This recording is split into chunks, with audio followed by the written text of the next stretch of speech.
This is part 3 of me going through some of the events that happened during my second Abramelin ritual. And this is about how the spirits and the demons were trying to interfere constantly. Already on the third day, the lamp in my hall started to flicker, and it turned on and off with a loud noise. And that was during the first week. And I rechecked the bulb and connections, and everything is fine. And then it became more and more like that during the rituals. A loud noises, just the sense of that something was trying to interfere and to make my focus to turn away. So I just did my best to ignore everything and just focused on praying. Then during my second month, I started to hear weird noises from my kitchen. It was like tapping in the sink, and my faucet started running by itself, and I could hear the water, so I had to actually go up from the altar and turn down the faucet so it wouldn't overflow. And that was weird, but I just turned it off and went straight back into prayer, praying even more harder, trying to do my best. And then when I started the second phase, that's when it all got... It was the first day of the third month, my first day, and suddenly it becomes physical, and things started to happen, and I started to really feel pain and getting ill. And the fun part is that it is stated in the Abramelin, if God don't want you to do the Abramelin, he will make you ill in the first 2 months. But I was healthy, but in the second month period, let's say the third month, then suddenly everything came at once. I broke 2 of my wisdom teeth. And it got so badly inflamed that it swelled up so bad so I hardly could speak clearly. And the pain was really, and then it turned into sepsis as well. And I had no ID, so I couldn't get into hospital or anything. But my friends managed to track down one of the doctors who work with the refugees and so on that I sometimes volunteer for, and who came without asking for money, and also, since I can't get any receipts without ID card, wrote it down to my friend. So I received cortisol, a very strong mouthwash, and it didn't do anything for the pain, but it killed off the worst of bacteria. And that infection has caused me trouble still, and I have 2 high liver values still. So something was there that was attacking me, and I could feel the pain. And during the nights, I had these harder attacks when my ears started to bleed, and also my nose. It was a horrific period of 8 weeks of bleeding every day. And I got weaker and weaker, but I kept on going. And then I had a weird... When I was cooking, I just suddenly heard Uriel telling me, lay down on the floor and turn off the stove. So I just grabbed hold of something and lay gently on the floor. Then it blacked out. But I could feel that there was something so high above me, a great struggle. But I felt safe and held, and I lay there on my kitchen floor, not hardly knowing anything, and then I felt a touch on my shoulder with Uriel saying, "Get up." And I got up and finished off cooking. You only eat one meal a day, and it's vegetarian during the Abramelin, so I cooked for a whole week, and it was what I was doing. And soon after that, maybe a week later, I could feel something fiery entering into my kitchen. And my microwave set ablaze. And I haven't used my microwave at all in many months, and it was just plugged in. I haven't used it. There was no reason for it to start causing a fire. I had a fire blanket, and I managed to pull it off and unplug it and throw it away. And that's when I had to make a hard decision. I was starting to fear that they would attack my cat, so you don't do any banishing, you just rely on God and Christ and so on during the Abramelin. But I have one bedroom and then I have my living room, so we call it 2 rooms with a kitchen, but I think they say 1 bedroom apartment abroad, I'm not sure. So I created of that a holy place, a sacred place, so that my cat could go into that room and I could close the door if the activity, and I really went in there and so on, so he could slip away. I didn't enter into that room after the banishing and creating of sacred space, but I did it for my cat, Prince.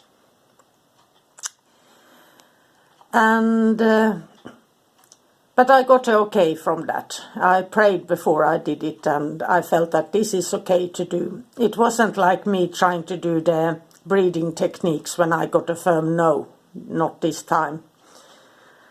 This is not an occult ritual anymore, this is something much more. So I just kept on praying. And then, of course, there were a lot of banging and knocking on my door. Neighbors and others. Constant trying to distract me. And one thing that was really bothering me, since I have been angry about the exorcisms they perform, and there is a villa right by here where they perform them, and I know how much they are suffering, those victims who are receiving the exorcism. And something had went wrong and they tried to pull me out to help them, and I said no, I'm in the middle of a sacred ritual and you can't stop Abramelin, especially when you are attacked by demons yourself, to help somebody else, that is. So my only advice for them was to stop doing exorcisms like I tried to get them to understand so long ago already, since they think they are doing it with the Holy Spirit, but that is not the Holy Spirit, and there is no help and it just gets worse. But they don't admit that the persons receiving the exorcisms, they feel fine for 3 months and then it gets worse than ever. But I said no, and then I had a neighbor going completely off the hinge. He was screaming, yelling, banging on doors, kicking on doors, beating upon people, completely going nuts. And I started to think, got worried. There was yet another fear for me to face. Does this ritual affect my neighbors below? So I had to do a lot of prayer for that too. And then I had the wonderful experience in the middle of it all, feeling Christ near. And that night I saw his face. It floated above my bed, and I looked into his eyes, and they were so beautiful. It reminded me of a lion's eyes, but they were so filled with love, emotion, understanding, and strength, the power of him. And suddenly I just felt so calm, since this was the first time it ever happened to me, and it was so different from angels. But yet I felt home, and I felt that there is something so much bigger. I don't understand anything, but I just started to trust and let go even more. And so I just started to ask him for guidance and to give me strength so I could keep on ignoring everything of that nature that happened. And it calmed down a bit, and then we go into the last period, the last 2 months. And suddenly, this is in August, and I suddenly feel dread. I was sitting on my sofa and I felt this heavy pull, like I was pulled down by lead, and my body felt like lead. And I had a short vision of something walking on the street outside. So I tried to move as quickly as I could, since my body really hurt and it felt like lead. And I looked out through the window too. And my first reaction was, there is something really huge. I have 9 to 10-story buildings across the street, and this was much higher and bigger than that. And it was complete black and dark black grey. And I could feel it. I called it a tornado twister spirit. It came with a swirl, and that horrific power. And I just looked and measured with my own eyes after the vision and tried to feel it, and I could feel that it stayed here outside. But then suddenly I just felt that sense of that is the hate, slander, the falseness of the society that has called this being here. And I tried to ask in prayer, who is this? It reminded me of the first time I met Abaddon, but Abaddon is an angel. And this I felt was like an ancient evil from times before time somehow. And I thought about it and asked if it could be an enormous, huge angel of death, since there was something bad, something that I wasn't scared, since I felt I had Christ with me, but there was just something. And then 3 days after that, the bomb detonation happened. And the bottom 3 floors were blown out on my clothes in one of the high-rise buildings. And all my paintings and everything fell off the walls, and it was a real loud bang. Of course, we had a lot of cars explosion, and that is usual in this area, and arsons. But this was a different thing, since it was a true detonation, and there was evacuation, and 35 police cars, the whole street was cut off. Nobody could drive. Everything dug up, cables, electricity.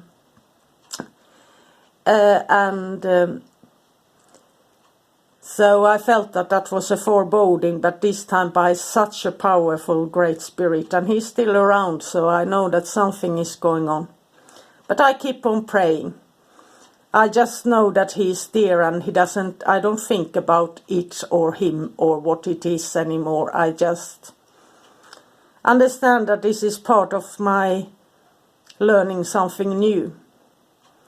And after all, I learned one thing. Christ is the one who sets the judgment, not I. So I just let it go. And also accepting that I am not in control. I haven't done a banishing once since Christ entered into my life, I leave it all up to him. I don't ask the angels to do that either. I trust him. Right now, at least, if I'm told otherwise, and if I go home to somebody who is troubled, then I have the allowance to go in and do a full banishing. And I've received quite a lot of guidance what I'm allowed to do. But there is a lot of things for me to learn, and I've tried to search in the library, in the computer in the library, of books I can order into the library from other libraries around, and there is nothing talking about the secret. Not the secret, the New Age version, but the secret, since you have this Messianic secret, and then you have the secret that is really true high Kabbalah and not the modern version. But then I thought, well, if it's meant for me to read a book, then a book will appear from somewhere. And in the meantime, I'm just knowing that everything has changed. The angels act in a different way. They act faster, and they come to me and ask me to do things, since I'm now dedicated myself to Christ as well, so I follow orders as I'm told. And I'm doing my best trying to learn this. And so instead of thinking for myself as I used to do what the angels inspired me to talk about, this time I'm waiting for receive an order. Okay, you are allowed to talk about this, talk about that kind of thing. And how the angels act differently. There is no so much as petitioning in the same way anymore. This is just going forward and knowing that they are with you and then just doing it. I can't explain it. And I know this will adapt too, but there is something so different. And I can feel it in my heart, that I can feel their presence in this home, and others can feel it surrounding too. And weird people are attracted to me when I walk outside. I try to go outside and go out and perform a ritual, and I have maybe 40 persons coming up to me wanting to talk to me. And there is something very weird going on, and I don't know what. But as I said, don't be afraid of the demons. There are higher powers involved, and just ask for help and it will be given to you. And have a magical, magical day. I love you all. Bye for now.